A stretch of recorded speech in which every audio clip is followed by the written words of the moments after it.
여러분, 여자의 사주에서 자식을 의미하는 별이 무엇인지 아십니까? 바로 식신과 상관, 즉 식상입니다. 그런데 만약 이 식상이 전혀 없는 사주라면 자식과 인연이 멀어진다는 뜻일까요?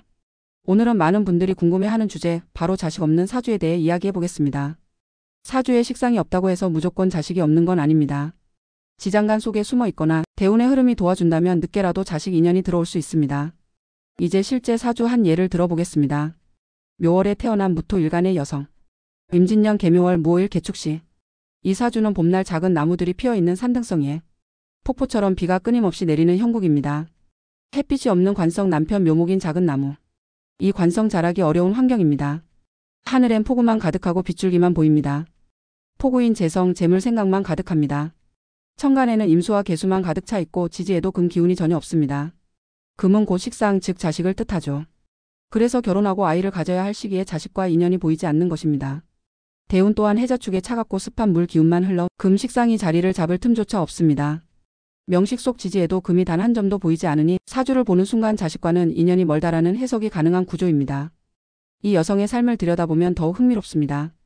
하늘의 영역인 천간에는 재성만 가득합니다. 재성은 돈, 물질 그리고 아버지를 의미합니다. 그래서 이 사람은 평생 돈을 쫓으며 혼자 살아가는 모습이 드러납니다. 그리고 천간에 재성만 존재하여 아버지가 여러 명일 가능성도 아주 높습니다. 식상이 없으니 기술 없이 혼자 운영할 수 있는 업종과 인연이 깊습니다. 상점, 옷가게, 술집 같은 업종에 종사할 겁니다. 만약 늦게라도 자식이 생겼다면 어땠을까요? 시지의 축토 속에 식상 인묘의 기운, 그리고 시지의 공망의 기운이 있어 결국 인연이 길게 이어지기는 어려웠을 것입니다. 하지만 아이 자리에 천을기인의 기운이 있어 만약 자식이 천운으로 태어났다면 평범한 인물이 아닌 귀한 사람일 가능성도 있습니다. 또 한 가지 눈에 띄는 점은 남자 인연입니다. 월지의 묘, 일지의 오화 그리고 인묘진 방합으로 편관인 인목과 진토조차 목기운으로 만들어 남자를 자꾸 끌어들입니다. 이 구조는 젊은 시절의 상태인 월지, 묘의 시절의 매력적인 모습으로 많은 남자들의 관심을 받았다는 것을 의미합니다. 그러나 작은 나무인 남자들은 폭우의 멋진 나무로 성장할 수가 없습니다. 더욱이 폭우를 더하고 목관성을 자르는 금대운이 온다면 이혼의 가능성은 아주 높습니다. 아니면 남편이 무력하여 그 형태를 갖추지 못하거나, 그리고 일지 오화 속에는 양인 칼이 들어 있습니다. 이건 강한 의지와 결단력은 자신의 힘을 뜻합니다.